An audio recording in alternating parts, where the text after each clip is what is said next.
ഹോസ്പിറ്റലിൽ എബിയുടെ ക്യാബിനകത്തിരിക്കുവാണ് അലക്സും അമ്മുവും. രണ്ടുപേർക്കും നല്ല ടെൻഷനുണ്ട്. അമ്മുവിന്റെ ലാബ് റിപ്പോർട്ട് മടക്കി വെച്ച് ചുണ്ടിൽ ഒരു പുഞ്ചിരിയുമായി എബി അലക്സിനോടായി പറഞ്ഞു, അപ്പൊ അപ്പനവൻ പോകുന്നതിന്റെ പാർട്ടി ഇന്ന് വൈകിട്ട് തന്നെ പൊന്നുമോ നടത്തിക്കോ. You are going to be a father. അവൻ പറഞ്ഞു കഴിഞ്ഞത് സന്തോഷം കൊണ്ട് അലക്സ് അമ്മുവിനെ കെട്ടിപ്പിടിച്ച് കവിളിൽ ഉമ്മ വെച്ചു. ഡാ മതി മതി, ഇതൊരു ഹോസ്പിറ്റലാണ്. ബാക്കി സ്നേഹപ്രകടനമൊക്കെ അങ്ങ് വീട്ടിൽ ചെന്നിട്ട് പോടാ. അലക്സിനെ നോക്കിക്കൊണ്ട് എബി പറഞ്ഞതും അവൻ തിരിച്ചു മറുപടി കൊടുത്തു. Congrats sir. താങ്ക്സ് ഡാ. എബി വിഷ് ചെയ്തതും അവൻ തിരികെ താങ്ക്സ് പറഞ്ഞു. പിന്നെ പ്രഗ്നൻസി ടൈമിൽ വേണ്ട കാര്യങ്ങളൊക്കെ അവൻ പറഞ്ഞു കൊടുത്തു. ഞാനൊന്നും പറയേണ്ട ആവശ്യമില്ല, ഡോക്ടറല്ലേ കൂടെ ഉള്ളത്, ഇവൻ നോക്കിക്കോളും അല്ലേടാ. എബി അലക്സിനെ നോക്കി ചോദിച്ചതും അവൻ തലയാട്ടി. പിന്നെ ഫുഡ് നന്നായിട്ട് കഴിക്കണം, വിളർച്ചയുണ്ട്, തൽക്കാലം ഞാനൊരു ടാബ്ലറ്റ് തരാം, അത് മാത്രം കഴിച്ചാൽ മതി. അവൻ പറഞ്ഞതും അമ്മ തലയാട്ടി. ഇതേ സമയം പുറത്തവരെ കാത്തിരിക്കുമായിരുന്നു ലീന. അവർ ഇറങ്ങുന്നുണ്ടോ എന്ന് നോക്കിയിരുന്നപ്പോഴാണ് കയ്യിലിരുന്ന അമ്മുവിന്റെ ഫോൺ ബെല്ലടിക്കുന്നത് കേട്ടത്. മാളു കോളെ. മാളു ആണെന്നറിഞ്ഞതും അവൾ ഒരു പുഞ്ചിരിയോടെ ഫോൺ എടുത്തു. എന്നതാ മാളു കൊച്ചേ, ഒത്തിരി സന്തോഷമുള്ള നേരത്താണല്ലോ നിന്റെ വിളി. എന്താടാ ഇത്ര വലിയ സന്തോഷം? അതോ, നിനക്ക് നാത്തൂനിൽ നിന്ന് ആന്റിയിലേക്ക് പ്രൊമോഷൻ കിട്ടി. എന്ത്? ഓ എന്റെ മാളു കൊച്ചേ, നിന്റെ അമ്മൂട്ടി അമ്മയാകാൻ പോവുകയാണെന്ന്. ഇപ്പുറത്ത് മാളു ലൗഡ് സ്പീക്കർ ഇട്ടതുകൊണ്ട് എല്ലാവരും കേൾക്കുന്നുണ്ടായിരുന്നു. അവരുടെ മുഖം സന്തോഷം കൊണ്ട് വിടർന്നു. സത്യമാണോ ലീനെ? അതേടി മാളുക്കൊച്ചെ, അവരുടെ എബിച്ചായന്റെ ക്യാബിനിലിരിക്കുക. അവൾ പറഞ്ഞുകൊണ്ടിരുന്നപ്പോൾ തന്നെ അമ്മു അലക്സും ഇറങ്ങി വന്നു. ആരാടാ, മാളു ആണോ? ലീനയുടെ അടുത്തേക്ക് വന്ന് അമ്മു ചോദിച്ചതും മറുവശത്ത് നിന്ന് എല്ലാവരുടെയും ഹൃദയമെടുപ്പ് ഒരു നിമിഷം താളം തെറ്റി. ഒത്തിരി നാളുകൾക്ക് ശേഷം തങ്ങളുടെ പ്രിയപ്പെട്ടവളുടെ ശബ്ദം കേട്ടത് സന്തോഷം കൊണ്ട് അവരുടെ കണ്ണു നിറഞ്ഞു. അതേടാ മാളൂട്ടിയ, ഞാൻ കാര്യം പറഞ്ഞിട്ടുണ്ട്, നീ സംസാരിക്കും. അതും പറഞ്ഞുകൊണ്ട് ലീന അവളുടെ കയ്യിലേക്ക് ഫോൺ കൊടുത്തു. നിങ്ങൾ ഇവിടെ നിൽക്ക്, ഞാൻ മെഡിസിൻ വാങ്ങി വരാം. അതും പറഞ്ഞുകൊണ്ട് അലക്സ് ഫാർമസിയിലേക്ക് നടന്നു. ഹലോ മാളു. ഫോൺ വാങ്ങി അവൾ ചെവിയിലേക്ക് വെച്ചുകൊണ്ട് വിളിച്ചു. കൺഗ്രാറ്റ്സ് ഡാ. താങ്ക്സ് മാളു. അമ്മോ, നീ ഹാപ്പി അല്ലേ? മാളു ചോദിച്ചു. ഒത്തിരി സന്തോഷത്തിലാടാ. ഇപ്പൊ എനിക്ക് സ്വന്തം എന്ന് പറയാൻ എന്റെ അലക്സിച്ചാനല്ലാതെ ഒരാൾ കൂടി വരുവല്ലേ. I am so happy. അവൾ ഒരു പുഞ്ചിരിയോടെ പറഞ്ഞത് മറുവശത്ത് അത് കേട്ടു നിന്നവരുടെ കണ്ണിൽ നിന്നും കുറ്റബോധത്തിന്റെ കണ്ണുനീർ ഒഴുകിയിറങ്ങി. പള്ളിയിൽ പോയിട്ട് വന്ന എൽസമ്മ ഹാളിലൊന്നും ആരെയും കാണാത്തത് കൊണ്ട് നേരെ കിച്ചണിലേക്ക് ചെന്നു. അവിടെ വല്യമ്മച്ചും റോസിയമ്മയും കൂടി പായസം ഉണ്ടാക്കുകയായിരുന്നു. എന്തേ പായസമൊക്കെ വെക്കുന്നേ? എന്തെങ്കിലും വിശേഷമുണ്ടോ അമ്മച്ചി? അകത്തേക്ക് കയറിക്കൊണ്ട് എൽസമ്മ ചോദിച്ചതും അവർ അവരെ തിരഞ്ഞു നോക്കി. റോസിയമ്മ വലിയ താല്പര്യമില്ലാത്ത മട്ടിൽ നിന്നു. ആ നീ വന്നോ, എന്തേ താമസിച്ചേ? വല്യമ്മച്ചി അതിന് ഒരു മറുചോദ്യമാണ് ചോദിച്ചത്. പള്ളിയിൽ നിന്ന് ഇറങ്ങിയപ്പോഴേക്കും കുറച്ച് ലേറ്റായി. അല്ല, എന്താ പായസമൊക്കെ വെക്കുന്നത്? അവർ വീണ്ടും ചോദ്യം ആവർത്തിച്ച് വല്യമ്മച്ചിയുടെ മുഖത്തൊരു പുഞ്ചിരി വിടർന്നു. നമ്മുടെ കുടുംബത്തിലേക്ക് പുതിയൊരാൾ കൂടി വരാൻ പോകുന്നു. ആര്? വല്യമ്മച്ചി സന്തോഷത്തോടെ പറയുന്നത് കേട്ടത് എൽസമ്മ സംശയത്തോടെ ചോദിച്ചു. ഓ, എൽസച്ചിക്ക് അത് കേൾക്കുമ്പോൾ സന്തോഷമാകുമോ എന്ന് കണ്ടറിയണം അമ്മച്ചി. റോസിയമ്മ പുച്ഛത്തോടെ പറഞ്ഞതും എൽസമ്മ അവരൊന്ന് നോക്കിക്കൊണ്ട് വീണ്ടും വല്യമ്മച്ചിയോട് ചോദിച്ചു. എന്നതാ അമ്മച്ചി, ആരാ വരുന്നത്? നമ്മുടെ ബന്ധുക്കൾ വല്ലതും ആണോ? അതേടി എൽസേ, നമ്മുടെ ബന്ധു തന്നെയാ, നിനക്ക് ഏറ്റവും കൂടുതൽ ബന്ധമുള്ളത്. അതാരാ? നിന്റെ ചെറുകുട്ടി. എന്നതാ? ആടി എൽസേ, നമ്മുടെ അലക്സ് മോൻ അപ്പനാവാൻ പോകുന്നു. അമ്മമ്മള് ഗർഭിണിയാണ്. നേരാണോ അമ്മച്ചി? അവർ അത്ഭുതത്തോടെ ചോദിച്ചതും വല്യമ്മച്ചി അതേന്ന് തലയാട്ടി. എന്നതാ എൽസേച്ചി, വിശ്വാസം വന്നില്ലയോ? അവർ എൽസമ്മയോട് ചെറിയ പരിഹാസത്തോട് ചോദിച്ചു. അതിന് എൽസമ്മ മറുപടി ഒന്നും പറയാതെ വല്യമ്മച്ചിയെ നോക്കി. നേരെ എൽസേ, അമ്മമ്മോള് രാവിലെ ഒന്ന് തലചുറ്റി വീണു. എബി ഉള്ളത് കൊണ്ട് അവൻ സംശയം പറഞ്ഞു നേരെ ഹോസ്പിറ്റലിൽ പോയി ഉറപ്പിച്ചു. ഇപ്പതേ അലക്സ് വിളിച്ച് പറഞ്ഞതേ ഉള്ളൂ. വല്യമ്മച്ചി അതീവ സന്തോഷത്തോടെ പറയുന്ന കേട്ട് എൽസമ്മയുടെ മുഖത്തും സന്തോഷം വിടർന്നു. ഇനി നീ ആ കൊച്ചിനോട് വിരോധമൊന്നും കാണിക്കരുത് എൽസേ. എത്ര നാള് അതിനോട് പിണങ്ങിയിരിക്കും? നിന്റെ മോന്റെ പെണ്ണല്ലയോ? പോരാത്തന്നെ ഇപ്പൊ അവന്റെ കുഞ്ഞും അവളുടെ വയറ്റിലുണ്ട്.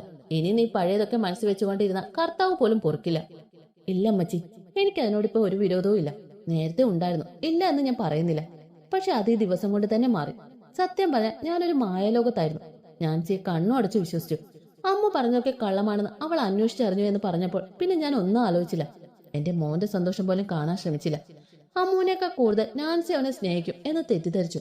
ഇപ്പൊ ഞാൻ മനസ്സിലാക്കുന്നു അമ്മച്ചി, എന്റെ മോനെ അമ്മൂനേക്കാൾ നന്നായി സ്നേഹിക്കാൻ മറ്റാർക്കും കഴിയില്ല. അതുപോലെ തന്നെ അലക്സിന്.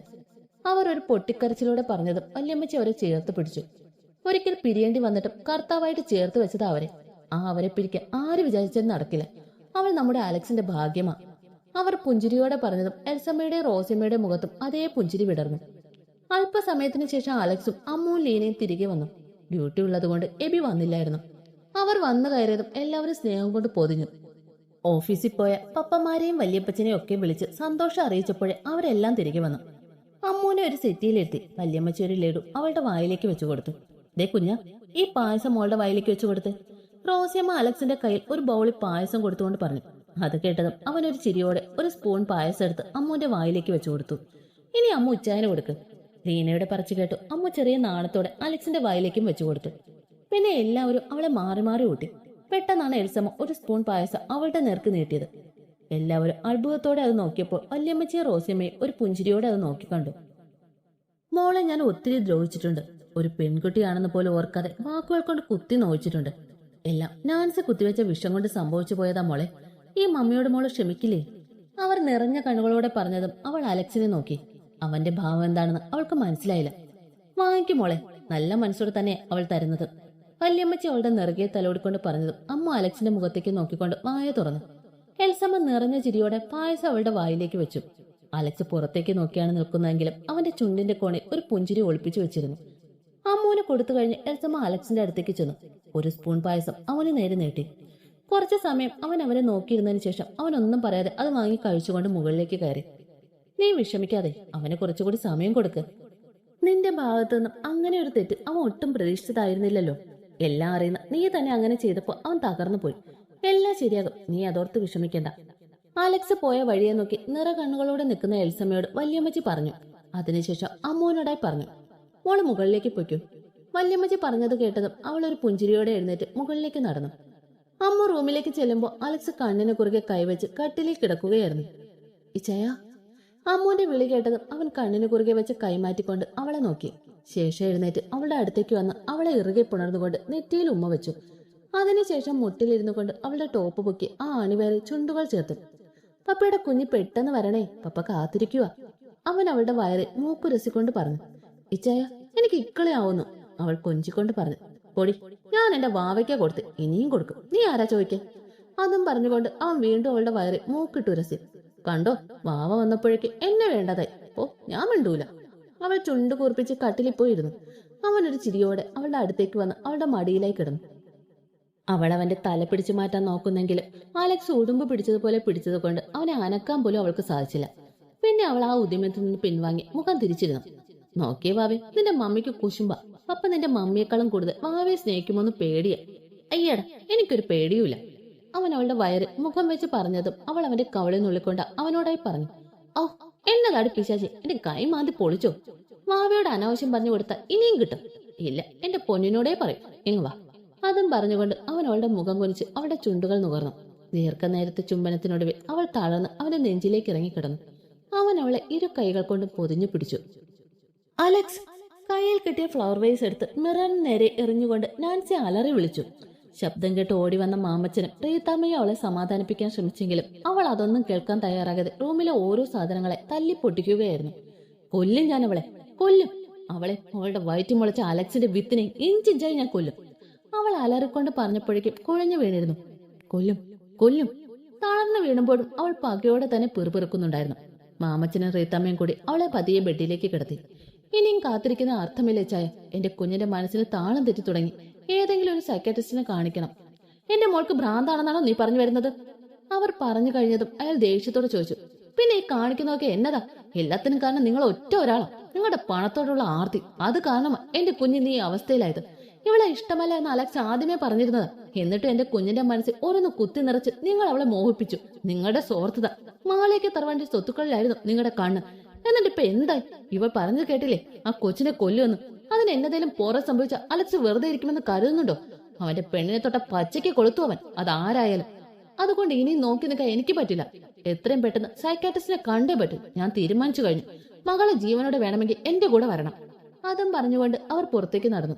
മാമച്ചൻ തളർന്ന് അവിടെ കിടന്നൊരു കസേരയിലേക്കിരുന്നു. ശരിയാണ്, എല്ലാം തന്റെ തെറ്റാണ്. അലക്സ് ആദ്യമേ പറഞ്ഞിരുന്നതാ ഈ ബന്ധത്തിൽ താല്പര്യമില്ല എന്ന്. അന്ന് നാൻസിക്കും വലിയ താല്പര്യമൊന്നും ഉണ്ടായിരുന്നില്ല. പക്ഷെ താൻ അവളെ വീണ്ടും പറഞ്ഞ് അവളെ ഇഷ്ടപ്പെടുത്തി. അവളുടെ മനസ്സില്ലാത്ത മോഹങ്ങൾ ഉണ്ടാക്കി. മാളേക്കലെ സ്വത്ത് തന്നെയായിരുന്നു തന്റെ ലക്ഷ്യം. മാളേക്കലെ രാജകുമാരിയായി തന്റെ മകൾ. അത് അവൾക്കും സന്തോഷമായിരുന്നു. എന്നാൽ എല്ലാം വെറും സ്വപ്നങ്ങൾ മാത്രമായി. ഓരോ തവണ അലക്സ് നോ പറയുമ്പോഴും അവളുടെ ഉള്ളിൽ വാശിയായിരുന്നു. അവനെ നേടണമെന്ന വാശി, താൻ ഉണ്ടാക്കിയെടുത്ത വാശി.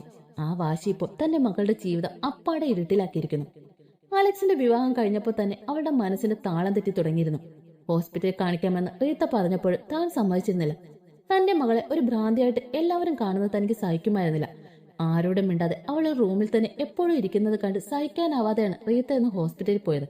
സൈക്കാട്രിസ്റ്റ് കുരുവിള ജോർജ് റീത്തയുടെ വകയിലെ കസിനാണ്. മാളയ്ക്ക് ഹോസ്പിറ്റലിലാണ് അയാൾ വർക്ക് ചെയ്യുന്നത്. അയാളെ കണ്ട് ഇറങ്ങിയപ്പോഴാണ് അവളുടെ ഒരു ഫ്രണ്ടിനെ കാണുന്നത്. അവർ അവിടുത്തെ നഴ്സാണ്. അവർ പറഞ്ഞാണ് അറിഞ്ഞത് അലക്സിന്റെ പെണ്ണ് ഗർഭിണിയാണെന്ന്. രാവിലെ വന്ന് കൺഫേം ചെയ്ത് പോയെന്ന്. അവൾ അത് വന്ന് എന്നോട് പറഞ്ഞത് നാൻസിമോൾ കേട്ടു. മുകളിലേക്ക് പാഞ്ഞു പോയി കൈ കിട്ടിയതൊക്കെയും വലിച്ചെറിയുകയായിരുന്നു. റീത്ത പറഞ്ഞതുപോലെ തന്റെ കുഞ്ഞിന്റെ മനസ്സിന്റെ താളം തെറ്റി. താൻ കാരണം, എല്ലാം താൻ കാരണം. ഒന്നും വേണ്ടായിരുന്നു. അയാൾ ഒരു നെടുവീർപ്പോടെ ഓർത്തുകൊണ്ട് കട്ടിലിൽ കിടക്കുന്ന നാൻസിയെ നോക്കിയിരുന്നു. അപ്പു, എന്താ അമ്മേ? മീരാമ്മയുടെ വിളി കേട്ടാണ് അപ്പു കണ്ണു തുറന്നു നോക്കിയത്. സിറ്റ് ഔട്ടിലെ അരമതിലിൽ ഇരു കൈകളും തലയ്ക്ക് പുറകിലേക്ക് വെച്ച് മലർന്നു കിടക്കുകയായിരുന്നു അവൻ. അവരുടെ വിളി കേട്ട് അവൻ അവിടെ നിന്ന് പതിയെ എണീറ്റിരുന്നു. നമുക്ക് മോളെ ഒന്ന് പോയി കാണാൻ മോനെ, അവൾ പ്രതീക്ഷയോടെ അവനെ നോക്കി പറഞ്ഞു. നമ്മൾ സത്യങ്ങൾ അറിഞ്ഞുവെന്ന് അവൾ ഇതുവരെ അറിഞ്ഞില്ലമ്മേ. പ്രതീക്ഷിക്കാതെ നമ്മൾ മുന്നിൽ ചെന്ന് നിന്ന അവൾ എങ്ങനെ പ്രതികരിക്കുമെന്നും അറിയില്ല. ഇപ്പോഴത്തെ അവളുടെ അവസ്ഥയിൽ അത് ദോഷം ചെയ്യും. കുറച്ചുകൂടി കഴിയട്ടെ അമ്മേ, അവൻ അവരുടെ കൈകളെ മുറുകെ പിടിച്ചുകൊണ്ട് പറഞ്ഞു. ഞാൻ എന്തായാലും ആ പയ്യനൊന്ന് കാണാൻ തീരുമാനിച്ചു. അലക്സിനെ. ഡോക്ടറാണെന്നാ പറഞ്ഞ്.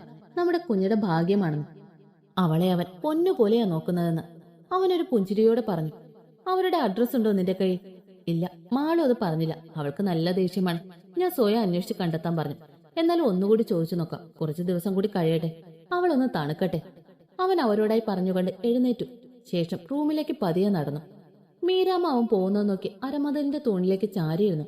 അവരുടെ കണ്ണിൽ നിന്ന് നീർക്കണങ്ങൾ അടർന്നു വീണു. ദിനങ്ങൾ ഓരോന്നായി കൊഴിഞ്ഞു വീണു. അമ്മുവിനിത് 4-ാം മാസം തുടങ്ങി. ഗർഭകാലത്തിന്റെ എല്ലാ അസ്വസ്ഥതകളും അമ്മുവിലുണ്ടായിരുന്നു. ഒരു വകയും കൊച്ചിന് കഴിക്കാൻ പറ്റില്ല. സ്നേഹത്തോടെ അലക്സ് വാരി കൊടുക്കുന്ന 2 മിനിറ്റുള്ളിൽ അവൾ വാൾ വെച്ച് പുറത്തേക്ക് കളയും. വൊമിറ്റ് ചെയ്യാൻ വയ്യ എന്നും പറഞ്ഞ് ഭക്ഷണം കഴിക്കാതിരുന്ന അലക്സിന്റെ ഒരു കണ്ണുരുട്ടൽ അവൾ അടിയറവ് പറയും. തീരെ നിവൃത്തിയില്ലാതെ ആകുമ്പോൾ ഹോസ്പിറ്റലിൽ പോയി ട്രിപ്പിടും. എൽസമ്മയും റോസിയമ്മയും വല്യമ്മേച്ചിയും കൂടി അവളെ പൊന്നുപോലെ കൊണ്ടു നടക്കാൻ തുടങ്ങി. അവൾക്ക് ആഗ്രഹമുള്ളതൊക്കെ ഉണ്ടാക്കി കൊടുക്കാൻ അവർ മത്സരിച്ചു. അങ്ങനെ എല്ലാവരുടെയും സ്നേഹവും തന്റെ പ്രാണന്റെ കരുതലും ആസ്വദിച്ചുകൊണ്ട് അമ്മുവിന്റെ ദിനങ്ങൾ മുന്നോട്ട് പോയി. കട്ടിലിന്റെ ഹെഡ് റെസ്റ്റിലേക്ക് ചാരിയിരുന്നു കൊണ്ട് വലങ്കൈ തന്റെ അല്പം വീർത്തുന്തിയ വയറ്റിലൂടെ തലോടിക്കൊണ്ട് എന്തോ കാര്യമായ ആലോചനയിലാണ് അമ്മ. എന്നതാ ഇത്ര വലിയ ആലോചന? മിററിന് മുന്നിൽ നിന്ന് തലമുടി കോതി ഒതുക്കിക്കൊണ്ട് അലക്സ് അവളോട് ചോദിച്ചു. അവന്റെ ചോദ്യം കേട്ടതും അവൾ കാലുകൾ മടക്കി വെച്ച് ഒരു പില്ലോ എടുത്ത് മടിയിലേക്ക് വെച്ചുകൊണ്ട് അവനോടായി പറഞ്ഞു. അല്ല ഇച്ചായ, ഇപ്പൊ എനിക്ക് 4 മാസം കഴിഞ്ഞില്ലേ? പിന്നെന്താ വാവയുടെ അനക്കൊന്നും അറിയാത്തെ? അവളുടെ ചോദ്യം കേട്ടതും അവൻ പൊട്ടിച്ചിരിച്ചു.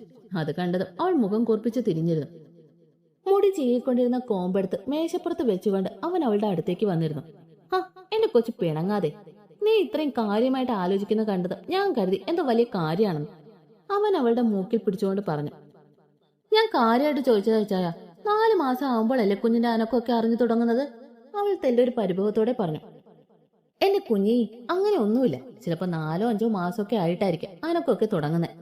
അവൻ അവളെ പിടിച്ച് അവന്റെ മടിയിലേക്ക് ഇരുത്തിക്കൊണ്ട് പറഞ്ഞു. അവൾ അവന്റെ മുഖത്തേക്കൊന്ന് നോക്കിയിട്ട് അവന്റെ നെഞ്ചിലേക്ക് മുഖം അമർത്തി. എന്നാടാ വയ്യേ? അവളുടെ മുഖത്തെ ക്ഷീണം കണ്ടുകൊണ്ട് അവൻ ചോദിച്ചു. ഒന്നുമില്ലേ ചായ, എന്തോ വിഷമം പോലെ. എപ്പോഴും ഇച്ചാന്റെ കൂടെ ഇരിക്കാൻ തോന്നും. ഈ നെഞ്ചിൽ ഇങ്ങനെ മുഖം അമർത്തി ഇരിക്കുമ്പോ വല്ലാത്തൊരാശ്വാസം. ആ, പറഞ്ഞു കഴിയും മുന്നേ അവൾ വയറിൽ കൈവച്ചുകൊണ്ട് വിളിച്ചു. എന്നാടാ, എന്നാ പറ്റി? ചായ, വാവ അനങ്ങി ഇവിടെ. അവൻ വെപ്രാളത്തോട് ചോദിച്ചതും അവൾ അവളുടെ വയറിൽ തൊട്ട് കാണിച്ചുകൊണ്ട് പറഞ്ഞു. അത് കേട്ടതും അവൻ അവളുടെ വയറിലേക്ക് കൈ വെച്ച് തഴുകി. ഇപ്പൊ വിഷമം മാറിയോ എന്റെ കൊച്ചിന്റെ? അതിനവൾ അവനെ നോക്കി മനോഹരമായി ഒന്ന് ചിരിച്ചു. ഇച്ചായ, അമ്മൂസേ, ബ്രേക്ക്ഫാസ്റ്റ് കഴിക്കാൻ വാ. അവനെ നോക്കിയിരുന്ന അവളുടെ മുഖത്തേക്ക് അവന്റെ മുഖം അടുപ്പിച്ചതും പുറത്തു നിന്ന് ലീനയുടെ വിളി വന്നു. ദാ വരണോ? അവനെ തള്ളി മാറ്റിക്കൊണ്ട് പോകാനായി ഇറങ്ങിയതും അവൻ അവളെ മുറുകെ പിടിച്ചുകൊണ്ട് അവളുടെ ചെവിയിലായി പറഞ്ഞു. അങ്ങനെ അങ്ങ് പോവാതെ, എനിക്ക് തരാനുള്ളത് തന്നിട്ട് പോ. അവൻ പറഞ്ഞു കേട്ട് അവൾ അവന്റെ മുഖത്തേക്കൊന്ന് നോക്കി ചിരിച്ചുകൊണ്ട് അവന്റെ കവിളിലേക്ക് ചുണ്ടുകൾ ചേർത്തു. അവിടെയല്ല, ദേ ഇവിടെ. അവന്റെ ചുണ്ടിൽ ചൂണ്ടുവിരൽ മുട്ടിച്ചുകൊണ്ട് അവൻ പറഞ്ഞതും അവൾ അവന്റെ ചുണ്ടിലേക്ക് ചുണ്ടുകൾ ചേർത്തു. മൃദുവായ ചുംബനത്തിനൊടുവിൽ അവൻ അവളെ ചേർത്ത് പിടിച്ചുകൊണ്ട് ഇറുകെ പുണർന്നു. ബാ, വന്നു വല്ലതും കഴിക്കും. അവളെ അടർത്തി മാറ്റിക്കൊണ്ട് അവൻ പറഞ്ഞതും അവൾ മുഖം ചുളിച്ചുകൊണ്ട് അവനെ നോക്കി. ഒരു രക്ഷയില്ല മോളെ, കഴിച്ചേ പറ്റൂ. അതും പറഞ്ഞുകൊണ്ട് അവൻ അവളെ കൈകളിൽ കോരിയെടുത്തു. വൊമിറ്റ് ചെയ്യിച്ചായ? അവന്റെ കഴുത്തിലൂടെ കൈയിട്ടുകൊണ്ട് അവൾ കൊഞ്ചി പറഞ്ഞു. വൊമിറ്റ് ചെയ്യുന്നത് പോട്ടെ, പിന്നെ കഴിച്ചാൽ മതി. ഇല്ലെങ്കിൽ എന്റെ കൊച്ചു പുറത്തേക്ക് വരുമ്പോ നിന്നെ പോലെ നെത്തോലി പോലെ ഇരിക്കും. അവൾ ഒരു കണ്ണിറുക്കിക്കൊണ്ട് അവളുടെ മുഖത്തേക്ക് നോക്കി പറഞ്ഞതും അവൾ അവന്റെ നെഞ്ചിലേക്ക് അവളുടെ പല്ലുകൾ അഴ്ത്തി. ആ സുഖമുള്ള നോവ് ആസ്വദിച്ചുകൊണ്ട് അവൻ അവളെയും കൊണ്ട് താഴേക്ക് നടന്നു. ഡൈനിങ് ടേബിളിൽ ഇരുത്തി അവൾക്ക് ഭക്ഷണം വാരി കൊടുത്തതിന് ശേഷമാണ് അവൻ ഹോസ്പിറ്റലിലേക്ക് ഇറങ്ങിയത്. വാവേ, ഞാൻ ഇറങ്ങുക. സ്റ്റെത്തും കോട്ടും കയ്യിൽ പിടിച്ചുകൊണ്ട് പുറത്തേക്ക് ഇറങ്ങുന്നതോടൊപ്പം അവൻ വിളിച്ചു പറഞ്ഞു. കഴിച്ചതെല്ലാം വൊമിറ്റ് ചെയ്ത് കഴിഞ്ഞ് ലീനയുടെ തോളി ചാരിയിരിക്കുമ്പോഴാണ് അലക്സിന്റെ വിളി വന്നത്. അവൾ നേരെ അവന്റെ അടുത്തേക്ക് ചെന്നു. കുറച്ച് കഴിഞ്ഞ് ഒന്നുകൂടി കഴിക്കണം കേട്ടല്ലോ. അവളെ കണ്ടതും ചേർത്ത് പിടിച്ചുകൊണ്ട് അവൻ പറഞ്ഞു. അവൾ ഒന്നും മിണ്ടാതെ അവനെ കെട്ടിപ്പിടിച്ചു നിന്നു. അതോർത്ത് ഇച്ചായും വിഷമിക്കേണ്ട, അതൊക്കെ നോക്കാനല്ലേ ഞാൻ ഇവിടെ ലീവ് എടുത്ത് നിൽക്കുന്നത്. ഓവ, ലീവ് എടുത്ത് ഏതു നേരം അവനെ വിളിയാണെന്ന് എനിക്ക് അറിയാം. എന്നിട്ട് എന്റെ കൊച്ചിനെ നോക്കാനെന്ന പേരും. അവൻ കൂർപ്പിച്ച് നോക്കിക്കൊണ്ട് പറഞ്ഞത് അവളൊന്ന് ഇളിച്ചു കാണിച്ചു കൊടുത്തു. ഭാവേ, ശ്രദ്ധിക്കണേ. അതും പറഞ്ഞുകൊണ്ട് അവൻ അവളുടെ നെറുകയിലൊന്ന് മുത്തി. ലീനയുടെ കവളിൽ തട്ടിക്കൊണ്ട് കാറിലേക്ക് കയറി അവരെ നോക്കി കൈവീശി കാണിച്ചുകൊണ്ട് വണ്ടി സ്റ്റാർട്ട് ചെയ്ത് പോയി. അവൻ പോകുന്നത് നോക്കി കൈവീശി കാണിച്ചുകൊണ്ട് അമ്മ തൂണിലേക്ക് ചാരി നിന്നു. അതെ, മതി വായി നോക്കിയത്. അങ്ങേരിപ്പോ ഹോസ്പിറ്റലിൽ എത്തിക്കാണും. വാ, നമുക്ക് പോയി സെക്കൻഡ് ട്രിപ്പ് ബ്രേക്ക്ഫാസ്റ്റ് കഴിക്കാം. കുറച്ച് കഴിഞ്ഞിട്ടും അവൻ പോയത് നോക്കി നിൽക്കുന്ന അമ്മുവിന്റെ തോളിൽ കൈവച്ചുകൊണ്ട് ലീന പറഞ്ഞു. അതിന് അമ്മ ഒന്ന് ചിരിച്ചുകൊണ്ട് അവളോടൊപ്പം അകത്തേക്ക് കയറി.